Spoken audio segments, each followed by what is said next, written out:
The iron key bit into her palm as Delilah Lancaster climbed the spiraling stone staircase, her breath misting in the frigid air of the tower that everyone pretended didn't exist. She'd been doing this for 3 months now, ever since the old groundskeeper had fallen ill and her aunt desperately needed someone trustworthy to take over the task. The Gravesend estate sprawled across 40 acres of Connecticut woodland, a Gothic monstrosity of turrets and gargoyles that had been converted into luxury apartments decades ago. Most residents never ventured past their sleek renovated units with heated floors and smart home systems. They certainly never asked about the locked tower at the eastern edge of the property, the one still built of original stone, cold and medieval, and utterly out of place among the modern additions. Delilah's Aunt Margot owned the entire estate, inherited from a distant relative she'd never met. The inheritance came with conditions, all outlined in documents so old they were written in careful copperplate script. One condition stood above all others: the prisoner in the tower must be fed, every single day, without fail. No one had ever explained who the prisoner was or why he was kept there.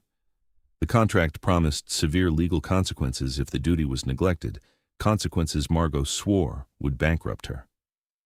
So Delilah climbed these stairs each evening at sunset, carrying a silver tray with fresh food and water, and she left it inside the door of the chamber at the top. She never saw the prisoner. She was explicitly forbidden from looking. The first time she'd made this climb, her hands had shaken so badly she'd nearly dropped the tray. She had imagined some dangerous criminal, a madman who'd committed unspeakable acts. But 3 months of silence had dulled her fear into routine. Whoever was up there never made a sound, never tried to speak to her, never tested the heavy door. Tonight, the November wind howled against the tower walls, and Delilah pulled her wool coat tighter as she reached the final landing. The door loomed before her, black wood reinforced with bands of iron, covered in symbols she didn't recognize. They looked ancient, carved deep into the wood itself, and sometimes she swore they seemed to pulse with a faint silver light. She set down the tray: roasted chicken, fresh bread, a green salad, and a pitcher of water. Good, hearty food. She always made sure it was well prepared, even though she never knew if it was eaten. When she returned the next evening, the tray from the previous day would be sitting outside the door, always empty, always clean. Delilah was reaching for the key when she heard it, a sound from inside the chamber, not a word but a breath, ragged and pained. Her hand froze. In 3 months she had never heard anything from beyond that door. The sound came again, a low groan that raised every hair on her arms. Someone was hurt. "Hello?" Her voice came out smaller than she intended. "Are you all right?" Silence stretched for several heartbeats. Then, a voice. Deep, accent indistinct but elegant, each word carefully shaped. "You should not speak to me." The words were strained, as if speaking cost him greatly. "You sound like you're in pain." Delilah pressed closer to the door. "Should I call a doctor? An ambulance?" A sound that might have been a laugh, bitter and short. "No doctor can help me. Leave the food. Go." "But go!" The command cracked like a whip, and Delilah stumbled back, her heart hammering. But beneath the authority in that voice, she heard something else.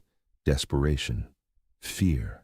She should have left. Every instinct screamed at her to follow the rules, to walk away and let whatever happened in that room remain a mystery. Instead, she pulled out her phone and turned on the flashlight, angling it toward the gap beneath the door. What she saw made her blood freeze. Red, dark, viscous red, seeping out from under the door, pooling on the stone floor. Blood. Delilah didn't think. She shoved the key into the lock and turned it, the ancient mechanism grinding in protest. The door swung inward, heavy on its hinges, and she grabbed the tray and stepped inside. The chamber was larger than she'd expected, circular, with narrow windows set high in the walls. No furniture except a bed of black silk sheets in the center, and everywhere there were chains. Silver chains bolted to the walls, hanging from the ceiling, spread across the floor in intricate patterns that formed more of those strange symbols. And on the bed, barely visible in the dying light filtering through the windows, was a man. No, not a man. Even in the dimness, she could see his skin was too pale, bone white like marble, luminous in a way human skin never was. His hair spread across the dark pillows in a cascade of pure white, long enough to pool around his shoulders. He lay on his side, his body racked with tremors, and his hands, long-fingered and elegant, were pressed against his stomach. Blood seeped between his fingers. Delilah's medical training kicked in before her shock could paralyze her. She was in her second year of nursing school, and she'd seen enough trauma to recognize someone bleeding out. She dropped to her knees beside the bed, setting the tray aside. "Let me see. Get out." His voice was weaker now, barely a whisper. But he turned his face toward her, and Delilah's breath caught. He was beautiful, devastatingly, inhumanly beautiful. Sharp cheekbones, a mouth sculpted like a Renaissance statue, and eyes even glazed with pain. His eyes were extraordinary, deep crimson, like garnets catching light. No human had eyes like that. "What are you?" The words escaped her before she could stop them. His lips curved in something too bitter to be a smile. "Dying, which is not supposed to be possible. Let me help." She reached for his hands, trying to pull them away from the wound, but his fingers locked around her wrists with surprising strength. Even weakened, his grip was iron. "Do you know what I am?" His crimson eyes burned into hers. "What you are risking by being here." "I don't care. You're bleeding." "I've been bleeding for decades. This is my punishment, my prison." His grip loosened slightly, exhaustion winning over restraint. "They starve me with your food and watch me suffer. They keep me alive, but only just. Clever, really. Cruel, but clever." Delilah's mind raced. "What do you mean? What do you need?" He released her wrists and let his hands fall away from his stomach. The wound was long and deep, an old injury that should have healed but gaped open as if freshly made. No infection, but no healing either. Suspended in endless trauma. "Blood," he said quietly. "I need blood. Human blood. The food you bring. It keeps my body functioning enough that I cannot die, but not enough that I can heal. Not enough that I can escape."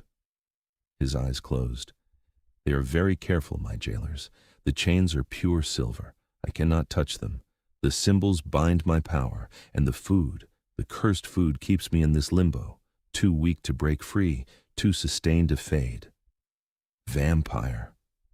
The word crashed through Delilah's mind with absolute certainty. This was a vampire. She should have run, should have fled the tower and never come back. "How long have you been here?" she heard herself ask. 93 years. The number hit her like a physical blow. 93 years of this, of bleeding and pain and endless isolation. "Why?" she whispered. His eyes opened again, focusing on her with an intensity that made her shiver. "Because I am Draeven Gravesend. Because I refused to bow to the council's corruption. Because I would not let them turn my people into livestock and slaves." His voice gained strength with anger. "Because I tried to change laws that have stood for millennia, and for that crime, they locked me here, in my own family's tower, and they made sure I would suffer." Gravesend, the same name as the estate, as her aunt's inheritance. "My aunt is a distant descendant, human blood, but family nonetheless. The estate passed to her because there were no other heirs left. The council made sure of that." Pain flickered across his face. "I am the last of my line, and when I finally die, they will have won completely." Delilah looked down at the wound, at the blood soaking the black sheets. A decision crystallized in her mind, insane and terrifying and absolutely clear. "What do I do?" she asked. "To give you blood?" His eyes widened, the first genuine emotion breaking through his mask of pain. "You cannot. If they discover." "What do I do?" He stared at her for a long moment. Then, slowly, he extended one hand, palm up. "A cut. Just a small one. Let it drip into my mouth. That's all I need tonight. Enough to begin healing this wound." Delilah pulled out her keys, found the small pocket knife she kept on the ring. She pressed the blade against her palm and drew it across, sharp and quick. Pain bit deep, but she'd been through worse in her clinical rotations. Blood welled up immediately. She held her hand over his mouth, and the first drops fell onto his lips. The effect was instantaneous. His entire body tensed, a shudder running through him, and his eyes blazed suddenly bright, burning like rubies in firelight. His hand shot up and caught her wrist, holding her palm steady above his mouth, and he drank. Not biting, just letting the blood flow into him, his tongue catching every drop with a hunger that was almost desperate. Delilah felt lightheaded, but not from blood loss, from the way he looked at her, from the intimacy of this act, feeding him from her own body, watching color return to his marble-pale skin. After what felt like both seconds and hours, he gently pushed her hand away. Enough. More would be dangerous for you. Delilah wrapped her hand in the edge of her shirt, watching as Draeven sat up slowly. The wound in his stomach was closing, flesh knitting together with visible speed. Within minutes, only a pink scar remained. Impossible, he breathed. I have not healed in decades. He looked at her with wonder and something else, something that made her heart skip. Your blood is extraordinary. I'm just a nursing student, Delilah said, suddenly aware of how close they were, how her blood was still on his lips, how his crimson eyes seemed to see straight through her. You are far more than that. Draeven reached out and took her injured hand carefully, his touch gentle despite his obvious strength. I am in your debt, Delilah Lancaster. A debt I will repay, I swear it. How do you know my name? You signed for the food deliveries. The receipts slip under my door. A ghost of a smile touched his mouth. For 3 months, I have read your name and wondered about the girl who climbed these stairs so faithfully, who never missed a single day, even in the worst storms, who brought food I could not eat but always made sure it was prepared with care. Heat crept up Delilah's neck. It seemed wrong to bring you garbage. Most would not care. His thumb brushed over her knuckles, a gesture so tender it made her chest ache. You're kind. That's a rare thing in this world. What happens now? Delilah asked. If the council finds out, they will kill you. His expression darkened. And they will make sure I watch. Then we don't let them find out. She pulled her hand back and stood, retrieving the tray. I'll bring the food every day like always. But I'll also bring, she trailed off, thinking. A thermos. I'll fill it with blood. I'll say it's tea or coffee. No one will check. Delilah, the risk. You've been here for 93 years, she interrupted. Suffering alone. That's not right. That's not justice. She met his gaze steadily. I'm going to help you. For a long moment, Draeven simply looked at her. Then he inclined his head, a gesture that seemed impossibly regal. Then I am your servant, lady, in this and all things. The formal words made her shiver. She grabbed the tray and hurried to the door, suddenly desperate to escape before she did something truly insane, like ask him more questions, like stay longer in this chamber with this impossible, beautiful creature who looked at her like she'd hung the moon. Delilah. His voice stopped her at the threshold. Thank you, truly. She nodded and fled down the stairs, her heart pounding and her mind reeling. She had just fed a vampire, the vampire king, if his claim was true, and God help her, she was going to do it again. Over the following weeks, their routine developed into something both ordinary and extraordinary. Each evening, Delilah climbed the tower with food in a large thermos. She'd started donating blood at the local blood bank twice a week, which gave her a legal supply she could siphon off. It wasn't much, never more than a few ounces at a time, but it was enough. Enough that Draeven began to heal. Really heal. The wound in his stomach disappeared completely. Color returned to his skin, not warm like a human's, but no longer the corpse pale of starvation. His strength came back in increments, and with it, his power. I can feel the chains weakening, he told her one evening in late November. Delilah had started staying longer during her visits, sitting on the edge of his bed while they talked. Or rather, I'm growing strong enough that they matter less. How much longer until you can break free? She was refilling the thermos from a medical blood bag, a process that had become disturbingly casual. Weeks, perhaps. Maybe less. He watched her with those unsettling crimson eyes. You should not be here when I do. Why not? Because the moment I leave this tower, the council will know. They have wards, alarms. They will come for me. His jaw tightened. And they will come for anyone who aided me. Then we need a plan, Delilah said firmly, not just for your escape, but for what comes after. There is no after.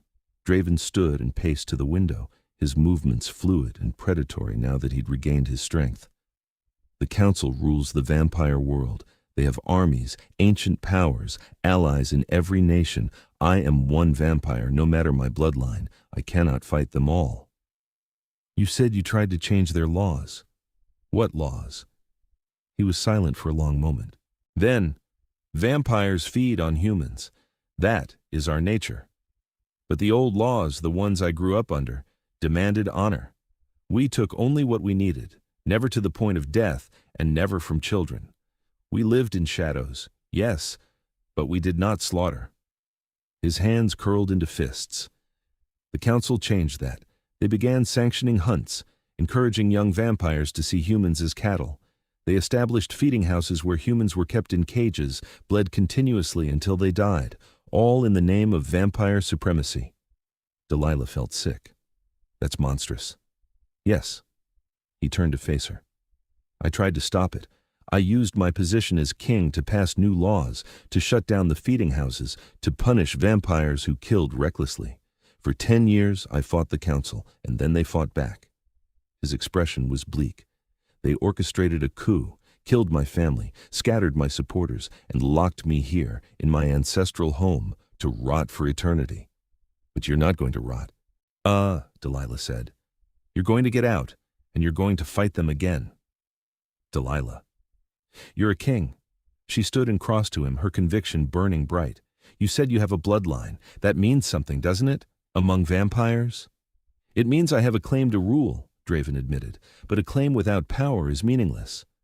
Then we get you power. She grabbed his hand, ignoring the way his skin felt cool beneath her fingers.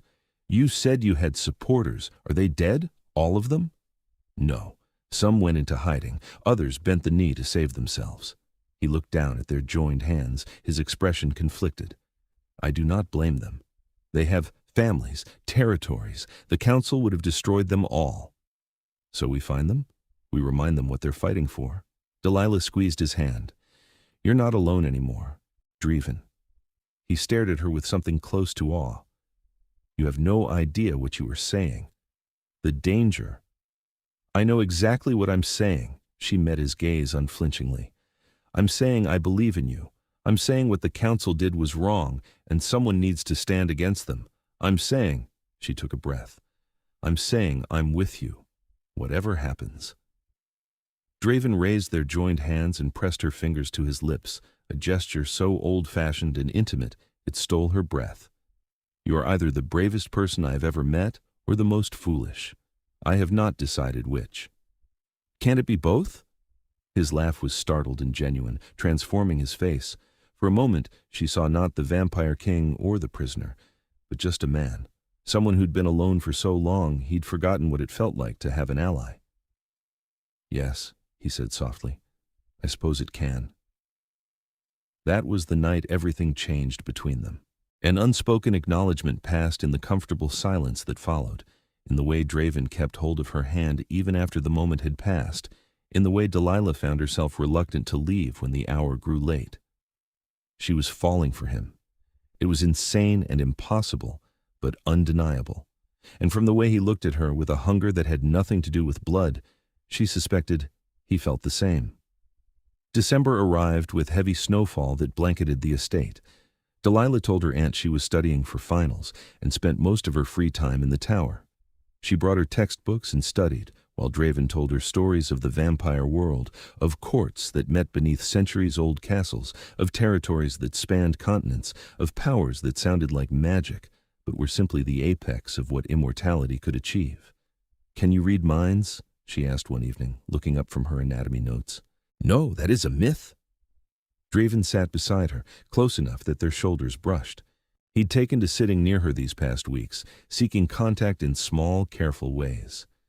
We are faster and stronger than humans. We heal quickly. We do not age, and we need blood to survive. But we cannot turn into bats or read thoughts. We are simply more. What about sunlight? That is real. His expression grew grave. Sunlight burns us, not instantly but quickly enough. Minutes of exposure can be lethal for young vampires. I could survive longer, but even I would die eventually. So you're mostly active at night? Yes. though we can move during the day if we must, as long as we avoid direct sunlight. He paused. I have not seen the sun in 93 years. The windows in this tower face east, but they are narrow enough that the light never reaches the floor. Delilah's heart ached at the longing in his voice. When you get out, the first thing we'll do is find you a place with good blackout curtains. He smiled, a real smile that made her pulse skip. Ever practical. Someone has to be. She closed her textbook and turned to face him fully. Draeven, when you break the chains, what's the plan? Specifically? We run. He said it simply. The moment the wards break, we will have minutes at most before the council's enforcers arrive. I take you, we flee, and we disappear. Where? I have safe houses, hidden places the council does not know about. We go to ground, and I begin reaching out to my old allies. His hand found hers, their fingers intertwining. But Delilah, you must understand. If you come with me, you leave everything behind, your aunt, your school, your life. The council will mark you as a traitor to humanity. You will be hunted. I know. Do you? He turned to face her fully, his crimson eyes intense. They will not be merciful. If they catch you, they will use you to punish me. The torture will be extensive, creative. They will make sure I hear your screams. Delilah swallowed hard. You're really selling this. I'm trying to scare you, to make you reconsider. His free hand came up to cup her face, his thumb brushing her cheekbone. You have given me my life back, Delilah. You have given me hope. But I will not let you sacrifice yourself for me. That's not your choice. She leaned into his touch, her eyes drifting closed. I'm doing this because it's right. Because the council needs to be stopped. Because... She opened her eyes and met his gaze. Because I care about you, more than I probably should. Delilah. Her name on his lips was prayer and plea and promise all at once. I know it's crazy, she continued. I know we barely know each other. I know you're a vampire king and I'm just a college student who stumbled into something way over her head, but I can't walk away from this. From you. For a moment, Draven simply stared at her. Then he moved, closing the small distance between them, and kissed her. It was gentle at first, almost tentative, as if he feared she might break. But when Delilah's hands came up to tangle in his long white hair, when she pressed closer and kissed him back with all the pent-up feeling of the past weeks, his control slipped. He pulled her against him, one arm banding around her waist while his other hand cradled the back of her head, and he kissed her like she was oxygen and he'd been drowning. His mouth was cool against hers, but not unpleasantly so, and when his lips parted, and she felt the sharp edge of his fangs, the danger of it sent a thrill through her entire body. When they finally broke apart, both breathing hard, Draven pressed his forehead to hers. I am yours, he said roughly, for however long fate allows. I am completely and utterly yours. Then I guess we'd better make sure fate allows a really long time, Delilah whispered. He laughed, the sound shaky with emotion, and kissed her again. They spent that night planning in earnest. Draven sketched out the location of safe houses on the back of Delilah's notebook, marking cities and countries she'd never visited. He taught her the names of his former allies, made her memorize faces from descriptions. He explained vampire hierarchy, the structure of the council, the territories that might be sympathetic to their cause. Lysander Nightborn was my closest friend, Draven said, pointing to a location in Prague. If anyone would shelter us, it would be him, but I do not know if he still lives or if the council turned him.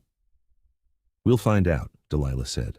They talked until nearly dawn, until Delilah's phone alarm reminded her that she needed to leave before her aunt woke and noticed her absence. Draven walked her to the door, reluctant to let her go. Tomorrow, he said. I think tomorrow I will be strong enough. Delilah's heart leapt and plummeted simultaneously. To break the chains? Yes. He pulled her close, his arms wrapping around her. Pack a bag. Something small you can carry easily. Clothes, identification, any money you have. Be ready. I will be. He kissed her forehead, her cheeks, finally her lips. I will protect you with everything I am. I swear it. I know. She hugged him tightly, breathing in his scent, something like winter air and old books and something uniquely him. I trust you.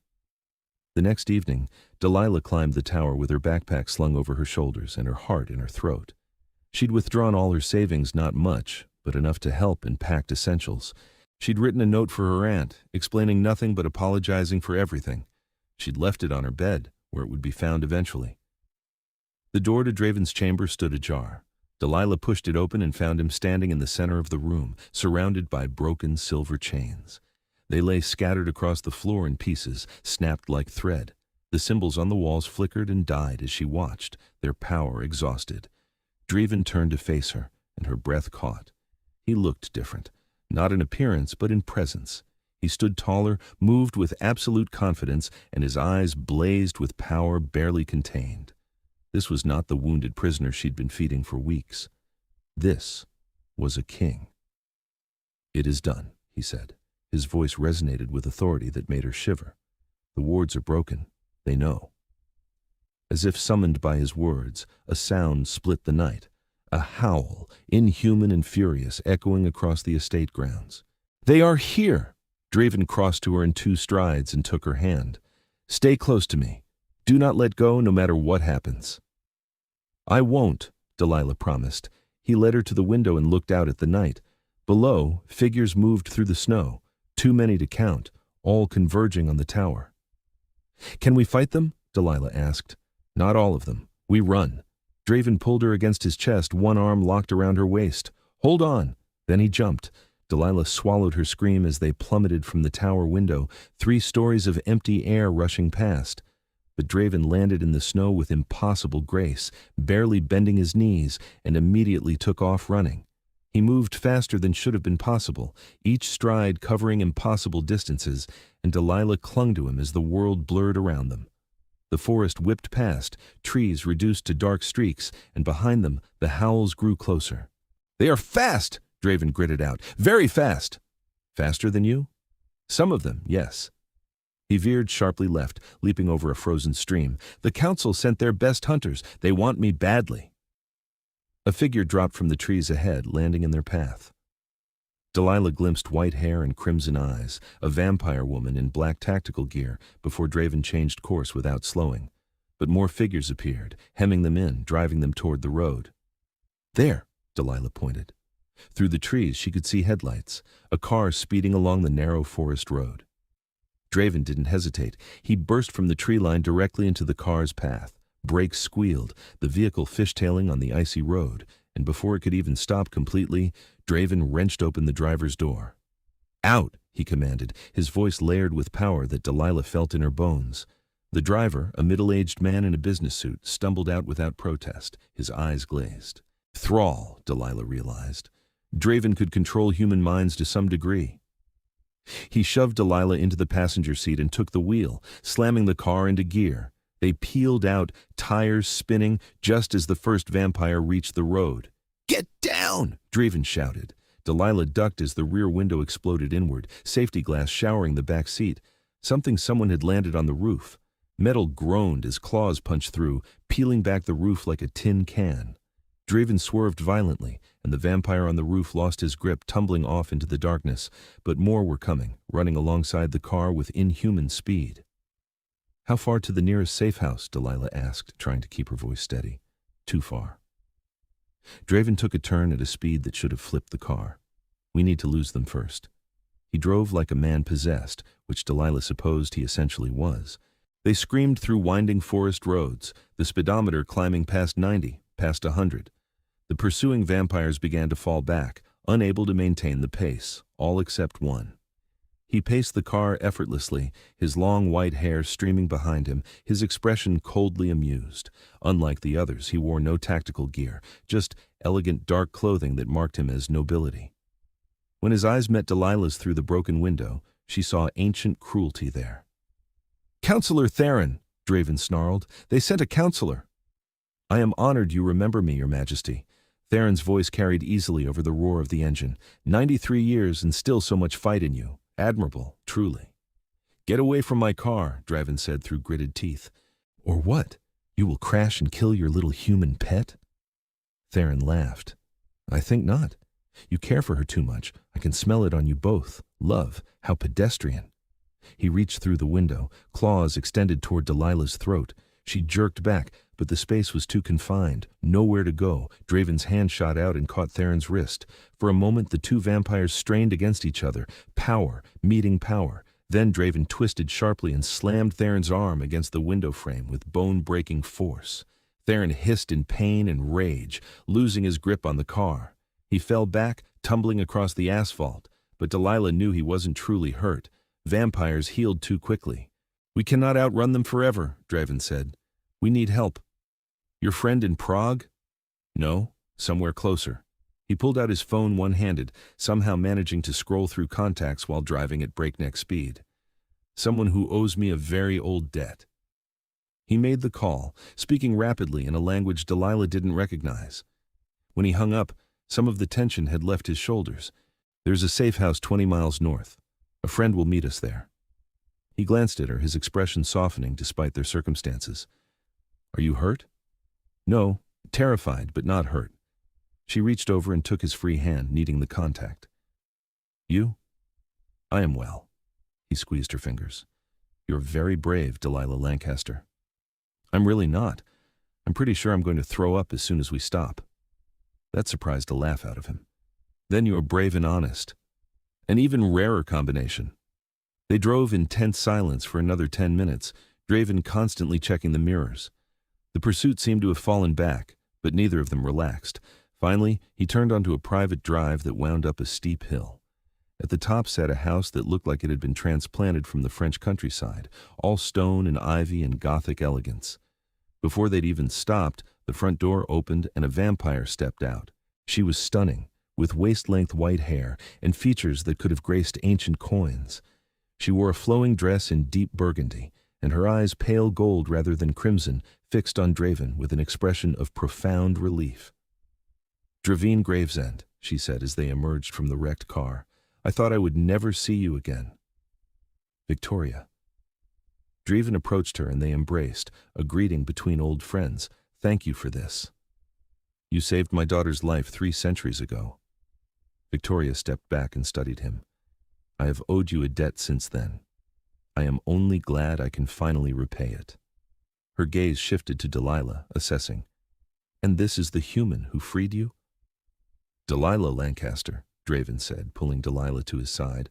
"She is under my protection. Any who harm her will answer to me." The formal words carried weight in vampire society, Delilah knew. She'd learned enough from Draven to understand this was a declaration of claim, of territory, of absolute protection. Victoria inclined her head.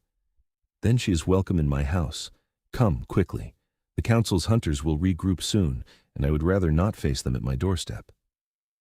They hurried inside, and Victoria sealed the door behind them with a whispered word that made the air shimmer. "Wards," Delilah realized, "magical protections." "Those will hold for a few hours," Victoria said. "Long enough for you to rest and plan your next move." She led them through a house that was all dark wood and rich fabrics, stopping at a sitting room with a fireplace already burning. "Sit. I will bring refreshment." When she left, Delilah sank onto a velvet sofa and finally let herself shake. The adrenaline was wearing off, leaving her cold and exhausted. Draven knelt in front of her immediately, his hands coming up to frame her face. "Breathe, love. You are safe now." "That was insane," she managed. "That vampire Theron, he tried to—" I know. He pulled her into his arms, holding her tight against his chest. "I'm sorry. I'm so sorry I brought this danger to you. You didn't bring it to me. I walked into it myself." She buried her face in his shoulder. "I'm okay. Just processing." They stayed like that until Victoria returned carrying a tray with tea and, surprisingly, cookies. She set it on the table and poured for Delilah with practiced grace. "Drink," she instructed. "The sugar will help with the shock." Delilah obeyed, and the warm, sweet tea did help settle her nerves. Victoria settled into an armchair across from them, her golden eyes thoughtful. "The council is in an uproar," she said without preamble. "You have no idea how significant your escape is, Draven. They kept your imprisonment secret from most of vampire society. Many believed you dead. To have you resurface now, freed and clearly still powerful," she leaned forward, "it terrifies them." "Good," Draven said flatly. "They should be terrified. They are already calling emergency sessions, mobilizing forces. Victoria's expression grew grave. They will not allow you to simply disappear again. This time, they will hunt you to the ends of the earth. Let them try. Draeven's arm tightened around Delilah. I have been silent for 93 years. I have suffered their justice. Now it is time for my own. You speak of war, Victoria said quietly. I speak of revolution. He met her gaze steadily. The council has become everything we once fought against. They enslave humans. They rule through fear. They have perverted our laws into tools of oppression. Someone must stand against them. And you believe you are that someone? I am the last of the Gravesend line. I am the rightful vampire king. His voice rang with authority. Yes, Victoria, I believe I am that someone. Silence fell. Then Victoria smiled, slow and dangerous. Then you will need allies. And I know where to find them. Over the next hour, Victoria outlined a network of vampires who had grown disillusioned with the council's rule. Ancient families who remembered the old ways, who chafed under the increasingly brutal laws, who had been waiting for someone to lead them. Lysander Nightborn still lives, Victoria confirmed. He went to ground in Prague, as you suspected. He has been building a resistance in secret, very slowly, very carefully. Draeven's expression brightened with hope. Lysander lives, thank the gods. He will want to see you immediately, as will others. Victoria pulled out her phone and began scrolling through contacts. I can arrange meetings, but it will take time, and you will need to stay hidden until then. How long? Delilah asked. Weeks.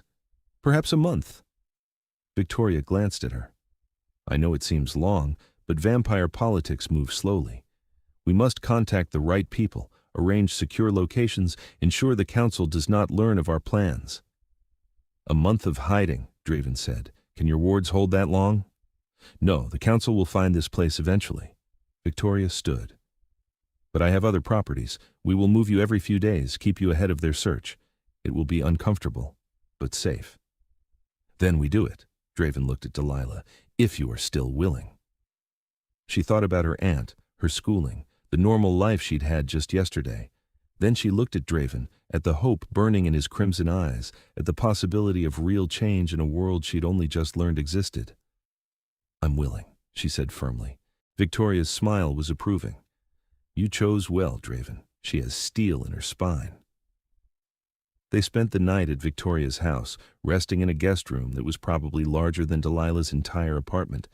She should have been too wired to sleep, but exhaustion won out, and she collapsed onto the massive bed still wearing her clothes. She woke to find Draeven sitting in a chair beside the bed, watching her with an expression of such tenderness it made her chest ache. How long have you been staring at me? She mumbled, still half asleep. 20 hours. He reached out and brushed a strand of hair from her face. I keep expecting to wake and find this is a dream, that I'm still in that tower, starving and alone. Delilah sat up and took his hand, pressing it to her cheek. Not a dream. I'm real. This is real. Yes. He moved from the chair to sit beside her on the bed. Delilah, before we go any further, you need to understand something. What we are beginning this fight against the council, it could take years, decades even. And He hesitated. I am immortal. You are not. The words hung between them, heavy with implication. I know, Delilah said quietly. I've thought about it. The age difference is already insane. You're, what, over 100? 216, he admitted. Right. So I'm dating someone who was already ancient when my great-great-grandparents were born. She laughed, slightly hysterical. That's a lot to process. If you wish to walk away, I don't, she squeezed his hand. But you're right that we need to talk about it. The practical parts, like the fact that I'm going to keep aging and you won't. There is a way, Draeven said carefully, to address that. Delilah's heart skipped. You mean turning me, making me a vampire? Yes. His eyes searched hers. It is not a decision to make lightly. You would have to die first. The transformation is agonizing, and once done, it cannot be undone. But I would be like you, immortal. Yes, faster, stronger, sustained by blood rather than food. He cupped her face gently. You would also be bound to vampire law such as it is, subject to the council's authority if they remain in power, and you would have to give up the sun. That gave her pause. Never seeing sunlight again, never feeling its warmth on her skin. It was a heavy price. But we'd have time, she said.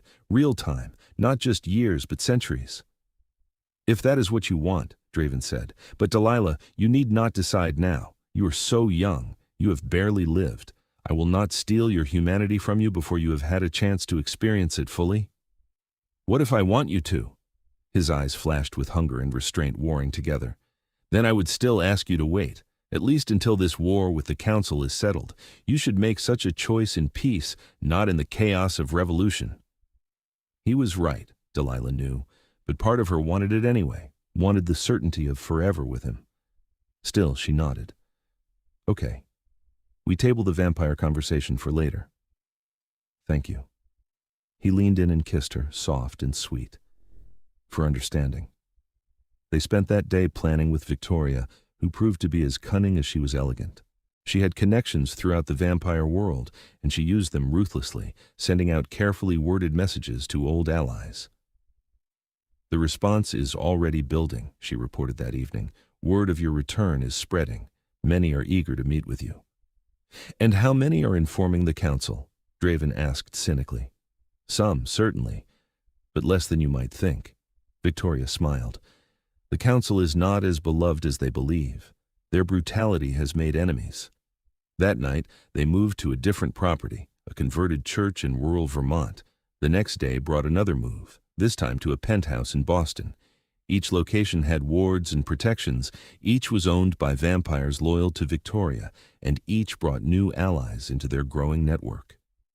Delilah found herself thrust into a world she could barely comprehend. She met vampires who had lived through the Renaissance, who spoke languages long dead, who carried themselves with the authority of immortal nobility.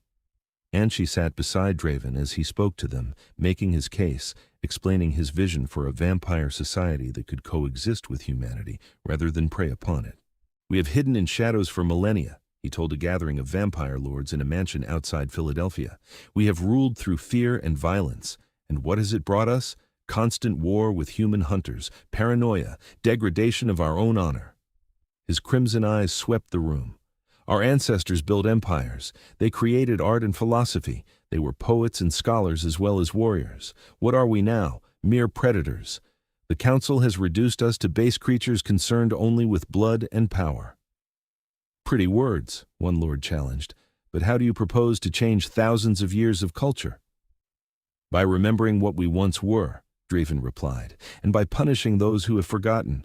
The Council must fall, their corrupt laws must be burned away, and in their place, we will build something better. You speak of mercy toward humans, another vampire said, her tone skeptical. Why should we limit ourselves? We are stronger, faster. We are apex predators.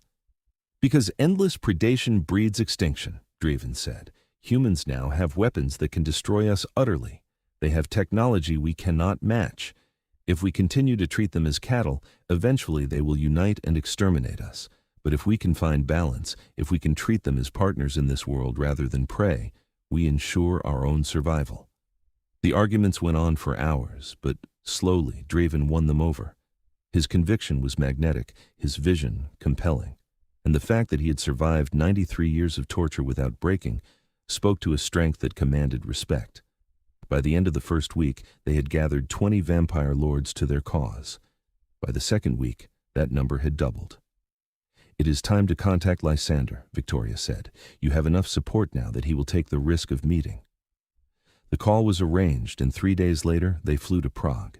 Private plane, chartered by vampires with more money than Delilah could fathom, and she found herself drinking champagne at 30,000 feet while Draven stared out the window at the night sky. Nervous? She asked, settling beside him. Terrified, he admitted. Lysander was more than a friend. He was my brother in all but blood. If the Council broke him, if they turned him... He trailed off, unable to finish the thought. Then we'll deal with it, Delilah said. Together. He pulled her close, and they stayed like that for the rest of the flight.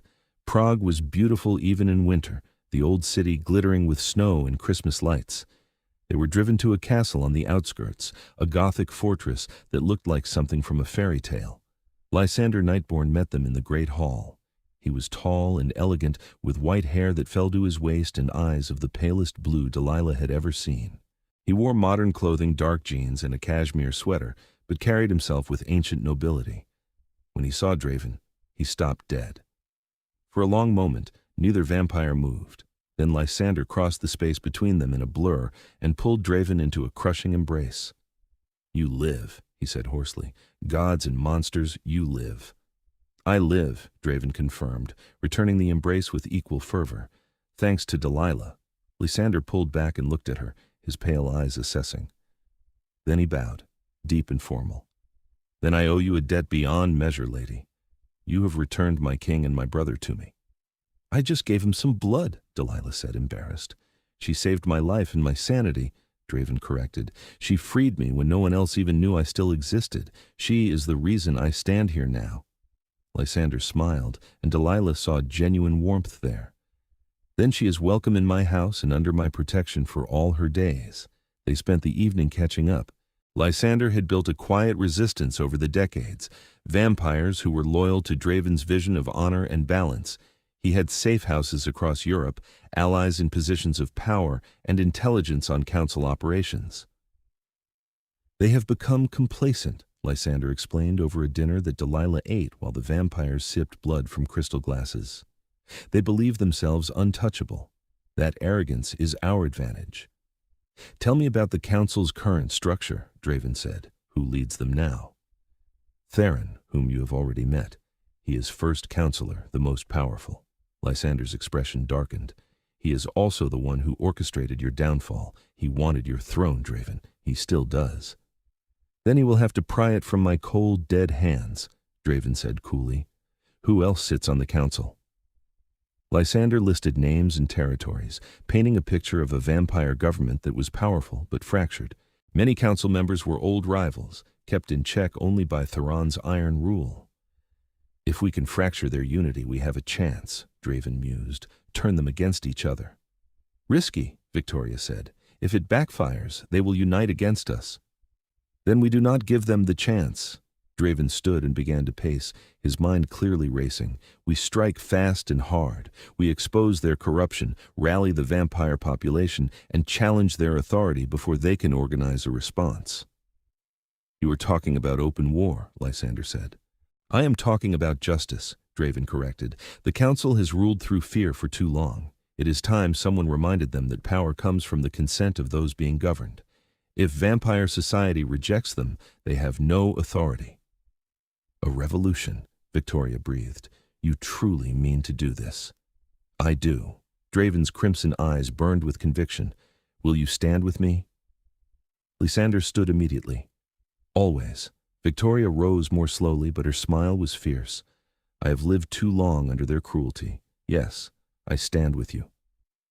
One by one, the vampires in the room, lords and ladies who had come to hear Draven speak, stood and pledged their support. Delilah watched it happen with tears in her eyes. This was history unfolding in real time. A king reclaiming his throne, not through violence, but through vision and conviction. When the pledges were done, Draven returned to her side and took her hand. "None of this would be possible without you," he said quietly. "You are my heart, Delilah, my strength. Whatever comes, remember that." "We're in this together," she replied, "until the end." The end came faster than any of them anticipated. 2 days after the meeting in Prague, the council struck. A coordinated attack across multiple locations, targeting known allies of Draven. Victoria's houses were raided. Lysander's contacts went silent, and a message was delivered to the castle in Prague. "Surrender yourself, or we will burn this city to the ground. You have 24 hours.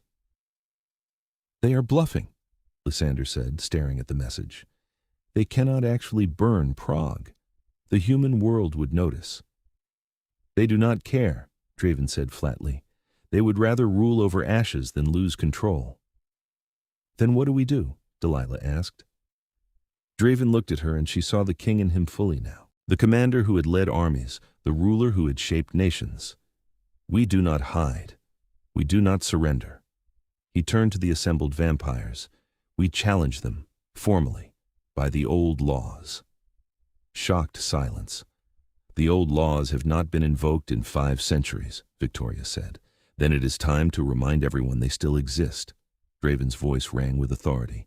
I am Draven Gravesend, last of my line, rightful vampire king. I challenge the council's authority and demand the right of trial by combat. They will never accept, Lysander said. It would mean admitting you have legitimate claim. Then we make them accept. Draven smiled, cold and dangerous. We broadcast the challenge to every vampire in the world. We make it public. If the council refuses, they admit they are cowards ruling through tyranny rather than right, and if they accept, his eyes glowed crimson. Then I kill Theron and take back my throne. It was insane. It was brilliant, and it might actually work. They spent the next 12 hours preparing. Lysander's contacts created a video of Draven issuing the formal challenge, invoking laws so old most vampires had forgotten they existed. The video was broadcast through every vampire network, sent to every major player, impossible to ignore. By dawn, the vampire world was in an uproar. The council responded within hours. They accepted the challenge. The terms were set. 1 week from now, in neutral territory, Draven would face Theron in single combat. The winner would take control of vampire society. The loser would die. It is a trap, Victoria said flatly. Theron will not fight fairly. I know. Draven was calm, almost serene. But I have beaten him before. I can do so again. That was a century ago, Lysander reminded him. You have been weakened. He has been training. Then I will train harder in the next week. Draven looked at Delilah, and his expression softened. And I will have something to fight for that he does not. The week passed in a blur of preparation. Draven trained constantly, pushing his newly recovered body to its limits. Lysander worked on strategy, analyzing Theron's known fighting style. Victoria shored up their political support, making sure their allies would stand firm regardless of the outcome. And Delilah stayed by Draven's side, refusing to leave him even when he tried to send her away for her safety. If something happens to me, he said the night before the challenge, Lysander will protect you. He has sworn it. Nothing is going to happen to you, Delilah said fiercely. You're going to win. I will certainly try. He pulled her into his arms, holding her so tightly it almost hurt. I love you, Delilah Lancaster. In case I have not said it clearly enough, I love you with everything I am. I love you too, she whispered against his chest, so you'd better come back to me. I will, I swear it. The challenge took place in an abandoned cathedral in the mountains of Romania, neutral ground selected by ancient accord. Vampires came from all over the world to witness it, filling the massive space with silent, pale figures. The council sat in the front row, 12 vampires of varying ages and demeanors, all of them radiating power. Theron stood before them, dressed in black combat gear, his white hair pulled back, his expression confident. Draven entered from the opposite side, wearing simple clothing, no armor. He looked young and vulnerable next to Theron's obvious strength, but his eyes burned with purpose. Draven Gravesend, Theron called out, his voice echoing through the cathedral. You have challenged the council's authority. You have claimed right to the throne. Very well. Prove your claim with blood. I intend to, Draven replied. The rules were simple. Fight until one of them was dead or surrendered. No weapons beyond what they were born with: fangs, claws, vampire strength, and speed. Delilah watched from the crowd, her heart in her throat, as the two vampires circled each other. Theron struck first, a blur of motion too fast for human eyes to follow, but Draven was faster, spinning away from the attack and landing a kick that sent Theron stumbling back. They clashed again and again, a brutal dance of inhuman speed and strength. Draven was faster, but Theron was stronger, and the cathedral rang with the impact of their blows. Blood began to flow, red and shocking against white skin. Draven's shoulder was torn open. Theron's face was slashed across one cheek.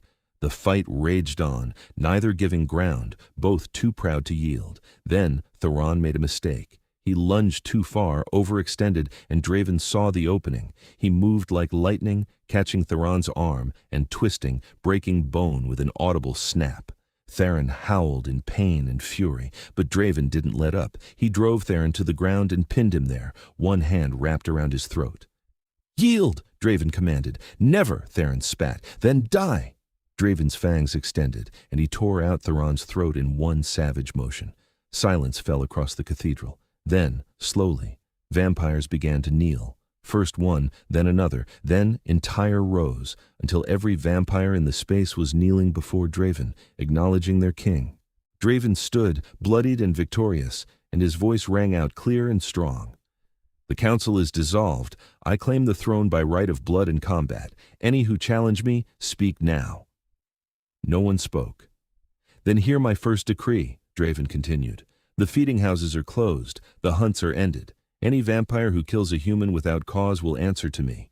We will return to the old laws, to honor and restraint. We will build a future where vampires and humans can coexist."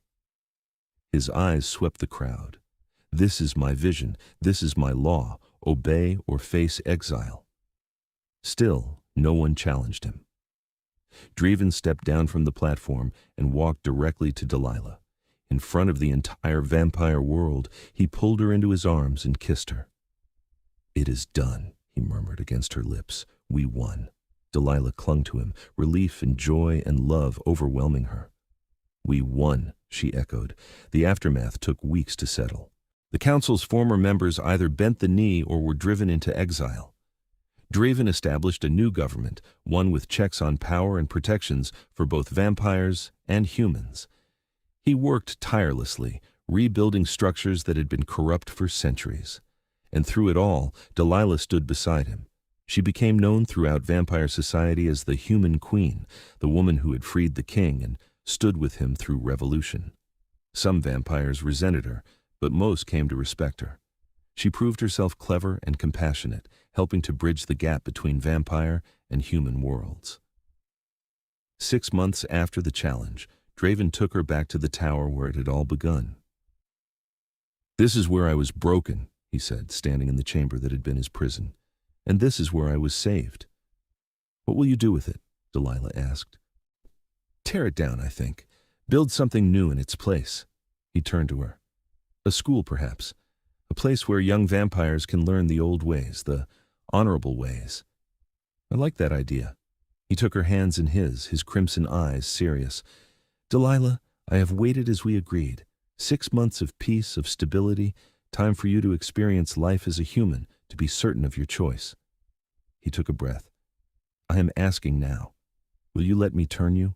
Will you become my queen in truth, immortal and eternal at my side?" Delilah had known this moment was coming. She had thought about it endlessly, weighed every consequence. "Yes," she said simply. "I want forever with you." Draeven's smile was radiant. "Then I will make it so. But Delilah, you should know when you wake as a vampire, the first person you see will be the one you are bound to for eternity. A mate, bond, irrevocable, and absolute. I want that person to be me." "There's no one else it could be," Delilah said. He kissed her then, deep and claiming, and when he pulled back, his fangs were extended. "This will hurt," he warned, "but I will be with you through all of it. I know, I trust you." Draeven's fangs pierced her throat, and the world exploded into pain and darkness, and then, finally, nothing at all. She woke to crimson eyes and eternal love. The world looked different through vampire senses, sharper, clearer, more vibrant. Delilah sat up slowly, adjusting to the changes, and found Draeven watching her with wonder. "Hello, my queen," he said softly. Delilah looked down at her hands, now pale as marble, and felt the power thrumming through her veins.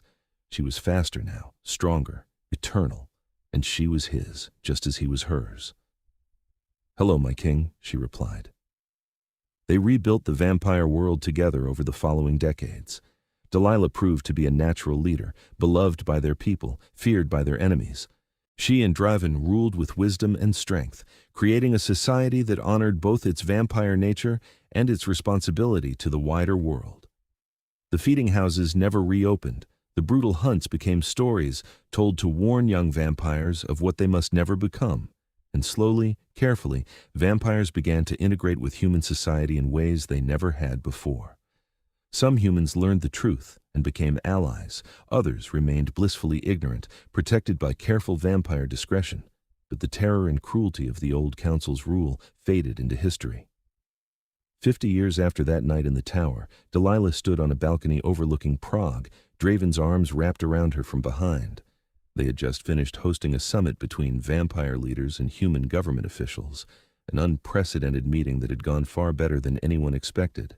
"Did you ever imagine this?" she asked. "When you were locked in that tower, did you dream of something like this?" "I dreamed of freedom," Draven admitted, "of revenge sometimes, of death in my darkest hours." He pressed a kiss to her temple. "I never dreamed of hope. I never dreamed of love. And I certainly never dreamed I would find both in a brave human girl who climbed my stairs each evening with food I could not eat." Delilah turned in his arms, looking up at the face she would see for the rest of eternity. "Best decision I ever made." "The best decision we both made," Draven corrected. He cupped her face and kissed her, slow and sweet and full of promise. "I love you, Delilah Gravesend, my savior, my queen, my heart." "I love you too," she whispered. "For always." And in the city below, Prague glittered with lights, a testament to the world they had built together. A world where vampires no longer hid in shadows, but walked openly, with honor and restraint. A world where humans and vampires could meet as equals, not predator and prey. It wasn't perfect. There were still challenges, still conflicts, still vampires who resented the new order, and humans who feared what they didn't understand. But it was better. And every day it grew better still. Draven and Delilah returned inside, where their court awaited. Lysander greeted them with a smile, Victoria with a nod of approval. Other allies and friends filled the room, vampires who had stood with them through revolution and now helped them build peace. "We have reports from the Americas," Lysander said, handing Draven a tablet. 3 more vampire lords have pledged support for the integration initiative." "Excellent." Draven scanned the report, Delilah reading over his shoulder. They worked in perfect tandem now, a partnership forged in fire and sealed in blood. The night stretched ahead of them, full of work and planning and the endless details of governance. But they faced it together, as they faced everything. Later, when the court had emptied and the castle grew quiet, Draven led Delilah to their private chambers. The room was exactly as she liked it, dark, comfortable, with blackout curtains that blocked every trace of sunlight. She still missed the sun sometimes, in abstract ways, but what she had gained was worth the sacrifice 1,000 times over. Draven pulled her down onto their bed, his arms wrapping around her, and they lay in comfortable silence. "Do you have any regrets?" he asked quietly. Delilah thought about it honestly, about the human life she'd left behind, the family she'd lost contact with, the career she'd never pursued, about the choices made in desperation and love and hope. "No," she said firmly, "not a single one." "Good." He kissed her forehead. "Because I intend to keep you by my side for the next few thousand years at minimum." "Only a few thousand?" "Well, after that we can renegotiate." Delilah laughed and snuggled closer, feeling his cool skin against hers, hearing the steady rhythm of his unnecessary heartbeat. They didn't need to breathe or have beating hearts anymore, but old habits died hard, and neither of them wanted to give up these last vestiges of humanity. "Draven," she said after a while, "thank you." "For what?" "For trusting me, for letting me help you, for giving me this life." She propped herself up on one elbow to look at him. "I was nobody, just a nursing student doing a favor for my aunt, and you let me into your world, gave me purpose and power and love. Thank you." His hand came up to cup her cheek, his thumb brushing over her skin with infinite tenderness. "You were never nobody, Delilah. From the first moment you spoke to me through that door, you were extraordinary. You saw someone suffering and chose compassion over fear. You risked everything for a stranger." His eyes blazed with emotion. "I should be thanking you. You gave me back my life, my throne, my purpose. You gave me a reason to fight when I had forgotten why I should bother." He pulled her down for a kiss that started soft but quickly deepened into passion. "You gave me everything." They made love slowly, tenderly, 2 immortals with all the time in the world and no need to rush. Afterward, they lay tangled together, content in the darkness. "Tell me a story," Delilah requested drowsily. "Something from before, from when you were young." Draven thought for a moment, then began to speak.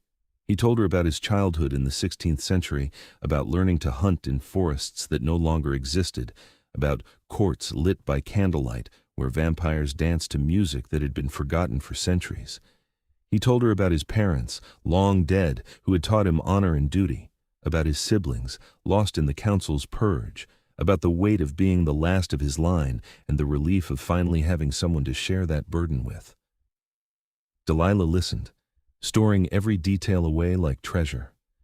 These were pieces of her mate's history, glimpses into the centuries that had shaped him. She would never stop learning about him, never stop discovering new facets of this complicated, powerful, gentle man she had chosen to spend eternity with. When he finished, she shared her own stories. About growing up in a small town, about deciding to become a nurse because she wanted to help people, about the aunt who had inadvertently given her the greatest gift of her life. They talked until false dawn, when even vampires grew tired, and then they slept wrapped in each other's arms. Days turned to weeks, weeks to months, months to years.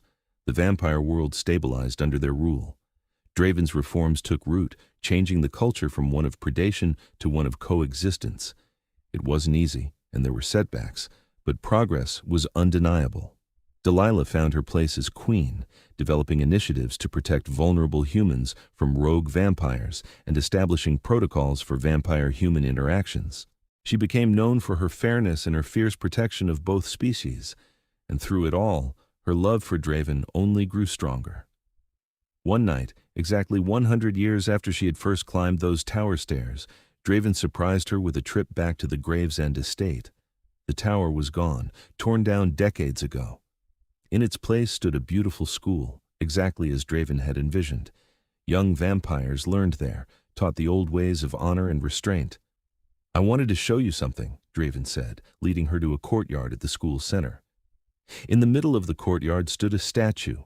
Two figures carved in white marble, a vampire king and a human woman, their hands joined, their faces turned toward each other. A plaque at the base read, "Here, love conquered imprisonment. Here, hope conquered despair. Here, two souls found each other and changed the world." Delilah felt tears prick her eyes.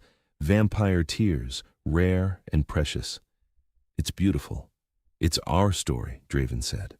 "I wanted to make sure it was remembered, that future generations know how we began, a prisoner and his savior, a king and his queen, two people who refused to accept the world as it was and dared to make it better." He turned to face her fully, taking both her hands in his. 100 years ago, you walked into my prison and saved my life.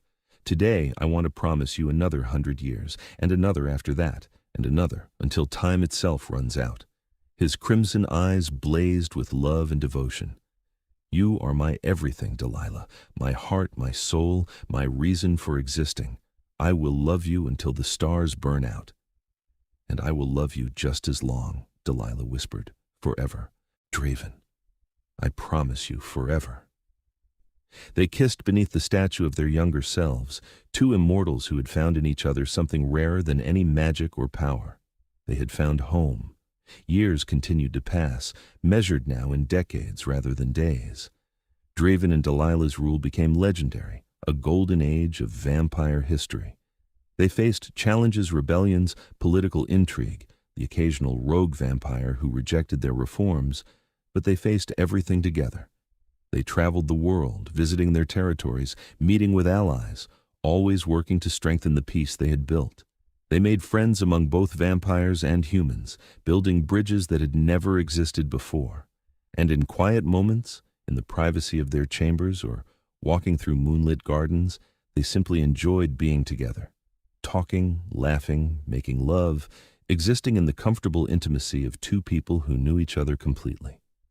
Delilah never forgot where she had come from. She established scholarships for nursing students, funded medical research, and used her position to improve health care for vulnerable populations. The human part of her remained strong even in her vampire body. And Draeven never forgot the darkness he'd escaped. He remained vigilant against corruption, ensuring that the mistakes of the old council were never repeated. Justice and honor became the cornerstones of his reign. Together, they built something that would last long after they were gone. A society that valued life, both vampire and human, and recognized the strength in unity rather than dominion. 200 years after that first meeting in the tower, They stood on a balcony in their castle, a new castle, built in the mountains of Switzerland, and looked out at a world transformed. "Do you ever wonder what would have happened if your aunt hadn't asked you to take over the tower duties?"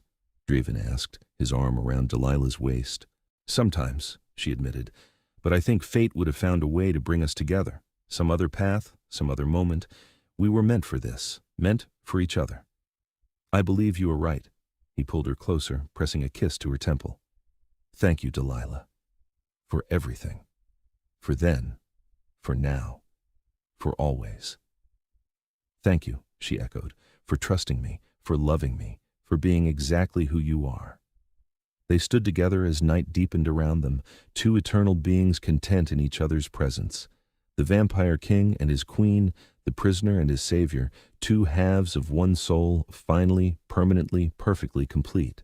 In the distance, cities glowed with lights, evidence of the thriving world they protected. Vampire and human, living side by side, not without tension, but with respect and growing understanding. It was the world Draven had dreamed of in his darkest hours, the world Delilah had helped him build, and it was just the beginning. They had forever, after all, forever to keep building, keep improving, keep loving, forever together. And as they turned away from the balcony and walked hand in hand back into their castle, back to the life they had created, both knew with absolute certainty that they had found what every soul seeks. They had found their place in the world, their purpose, their home in each other.